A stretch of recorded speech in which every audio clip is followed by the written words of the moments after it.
अंकों की एक संख्या है, ठीक है, 2 अंकों की एक संख्या है, उसका जो योग है वो कितना है, 7 है। यानी कि 2 अंकों की एक संख्या को अगर आपस में हम जोड़ देते हैं तो उनके जोड़ने पर जो योग है वो कितना आता है, 7 आता है। और यदि संख्या के अंकों को हम परस्पर मतलब कि एक दूसरे के साथ बदल दें तो फिर जो संख्या बनती है ना, वह मूल संख्या यानी कि जो पुरानी संख्या है, ओरिजिनल संख्या है जिससे हम बात कर रहे हैं, बदलने पर क्या है, वह ओरिजिनल संख्या से 27 ज़्यादा हो जाती है। तो ये पूछ रहा है कि मूल संख्या ओरिजिनल संख्या क्या है, ठीक है ना। ये पूछता है कि मूल संख्या और ओरिजिनल संख्या क्या है। देखिए पहले मैं आपको उदाहरण से समझा देती हूँ कि क्या पूछना चाह रहा है, ठीक है। ये सिर्फ उदाहरण है, इसका उत्तर नहीं है। 2 अंकों की एक संख्या है, 2 अंकों की एक संख्या आपको पता है 11 से लेकर 99 तक कोई भी हो सकती है, ठीक है ना, कोई दिक्कत, क्योंकि 10 से लेके 99 तक 2 अंकों की कोई भी संख्या हो सकती है। हमें पता है कि 2 अंकों की संख्या 10 से लेके 99 तक कोई भी हो सकती है, ठीक है। समझ में आया कि 2 अंकों की संख्या क्या कहना चाह रहा है। अब ये कहना चाह रहा है कि यदि संख्या के अंकों को परस्पर बदल दें, यानी कि मान लीजिए वह संख्या 10 है, 10 में अंक अगर बदल देंगे तो इकाई पर क्या है, 0 है, दहाई पर 10 है। तो ये कह रहा है कि इकाई वाला स्थान दहाई पर आ जाएगा और दहाई वाला स्थान इकाई पर आ जाएगा, ठीक है ना।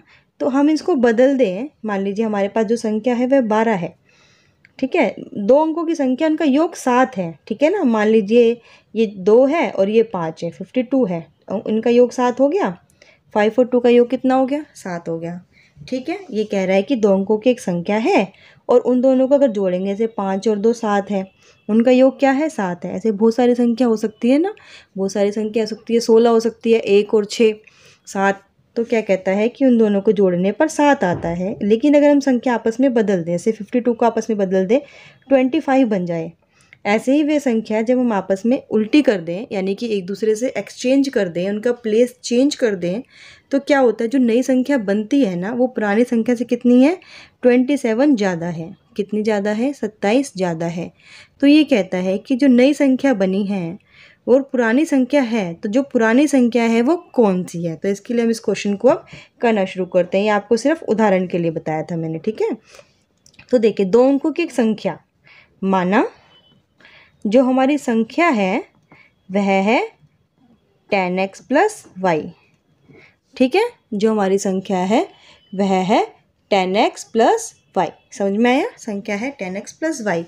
अब ये कहता है कि 2 अंकों की एक संख्या, उनका योग 7 है, यानी कि जो x प्लस वाई है वो कितना है, 7 है, ठीक है। x प्लस वाई कितना है, 7 है, x प्लस वाई 7 है। यहाँ तक समझ में आया। 2 अंकों की एक संख्या है, हमने मान लिया ये संख्या है, उनका योग क्या है, 7 है। संख्या के अंकों को परस्पर बदलने पर, ठीक है, अंकों को बदलने पर, देखिए अंकों को बदल देंगे तो क्या हो जाएगा, y की जगह x आ जाएगा, 10y प्लस x, ठीक है। हमने अंकों को ही बदल दिया, ठीक है जी। आपने कहा था अंकों को बदलना है, हमने क्या किया, अंकों को भी बदल दिया। अंकों को बदलने पर क्या कहता है कि क्या होता है, जो संख्या बनती है ना, वो जो पुरानी संख्या है ना उससे 27 ज़्यादा है। अब संख्या क्या है, तो उसके लिए हम क्या करेंगे, देखो ये संख्या ज़्यादा है ना, क्योंकि जो नई बनी है, उसने बोला कि जो नई संख्या बनी है वह ज़्यादा है। तो ज़्यादा में से हमेशा जैसे कम को माइनस करते हैं, तो इस वाली संख्या में से 10y प्लस x, इस संख्या में से अगर हम पुरानी संख्या को माइनस कर दें 10x प्लस y, तो इन दोनों का अंतर कितना है, 27 है, ठीक है ना। इन दोनों का जो अंतर है वह कितना है, 27 है, ठीक है जी, 27 है। अब इसको सॉल्व करते हैं। 10y का आ जाएगा हमारा 10y प्लस x, क्योंकि बाहर माइनस है तो अंदर जो है साइन है हमारे सारे चेंज हो जाएंगे। यहाँ 10 के साथ प्लस है तो यह हो जाएगा माइनस 10x, प्लस है तो क्या हो जाएगा माइनस y इक्वल टू 27, ठीक है। इसको हमने ब्रैकेट्स को खोल लिया है तो ये आ गया है। अब देखिए एक 10y ये रहा और एक y ये रहा, 10 में से एक y गया तो 9y, ठीक है। एक प्लस का x ये रहा, एक माइनस का 10x ये रहा, तो माइनस का 9x, ठीक है, इक्वल टू 27। कोई दिक्कत है? 9y minus 9x equal to 27। अब इसमें से क्या है, 9 कॉमन है, 9 हम बाहर निकाल लेते हैं। y minus x equal to 27। ठीक है, y minus x equal to 27। अब 9 बन जा 9, 9 एक कम 9, 9 तिया 27, 9 3 जा 27। तो ये हुआ हमारा, तो बेटा ये हो गया हमारा, क्या हो गया ये हमारा, y minus x equal to 3। ठीक है, कोई दिक्कत? y minus x equal to 3। ठीक है ना, y minus x equal to 3। देखिए एक हमारे पास ये था x प्लस वाई, यानी कि y minus x equal to 3 और y plus x equal to 7। ठीक है, y plus x equal to 7। अब देखो आप बोलोगे कि x प्लस वाई 7 है, जब प्लस का साइन होता है तो हम इसको आगे पीछे कर सकते हैं, कोई दिक्कत तो नहीं है। अब इसको हम सॉल्व कर लेते हैं। ठीक है, यहाँ भी प्लस है, यहाँ भी प्लस है, तो ये कितना हो गया, 2y। ठीक है, एक प्लस और एक माइनस से ही हमारा कट गया, तो ये हो गया 2y इक्वल टू 7 और 3 10। ठीक है ना, 2y इक्वल टू हो गया हमारा 10। अगर 2y इक्वल टू 10 होता है तो y इक्वल टू क्या आ जाएगा, y इक्वल टू क्या आ जाएगा,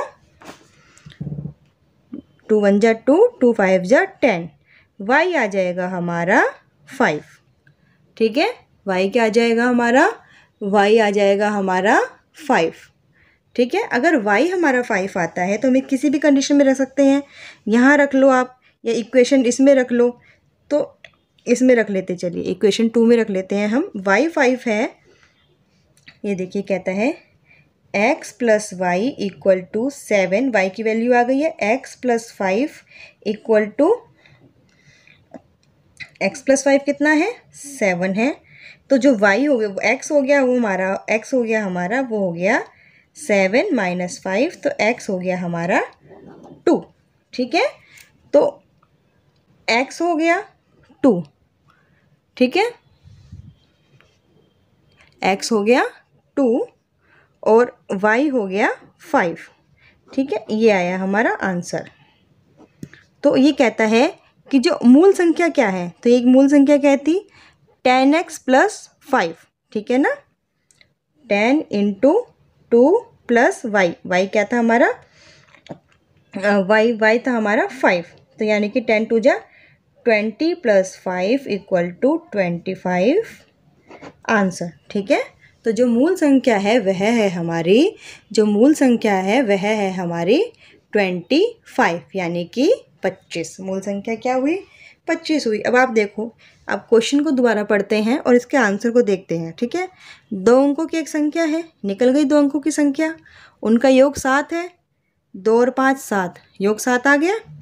यदि संख्या के अंकों को बदल दें, संख्या के अंकों को बदलने पर जो संख्या बनेगी वो बनेगी 52। ठीक है ना, 52 बनेगी ना, तो बनी हुई संख्या मूल संख्या से 27 अधिक है, बिल्कुल सही है भाई। 25 से जो नई संख्या बन रही है वो 52 है, यानी कि 52 में से 25 अगर माइनस कर दोगे तो 27 है, तो इन दोनों का अंतर क्या था, 27 था। ठीक है, तो इस तरीके से ये हमारा क्वेश्चन था जिसको हमने तरीके से सॉल्व किया है। उम्मीद करती हूँ कि ये क्वेश्चन आपको समझ में आया होगा और बहुत अच्छे से समझ में आया होगा। और इस तरीके के क्वेश्चन अगर हम 2-4 और करेंगे तो ये क्वेश्चन आप अपने आप भी सॉल्व करना सीख जाएंगे, लेकिन उससे पहले आपको चैनल को सब्सक्राइब करना पड़ेगा ताकि आपको क्लास का अपडेट मिलता रहे और आप कंटिन्यूटली क्लास के साथ बने रहें। तो प्लीज़ चैनल को लाइक करें, शेयर करें, सब्सक्राइब करें, कमेंट करें और अगली क्लास में मिलते हैं। ओके।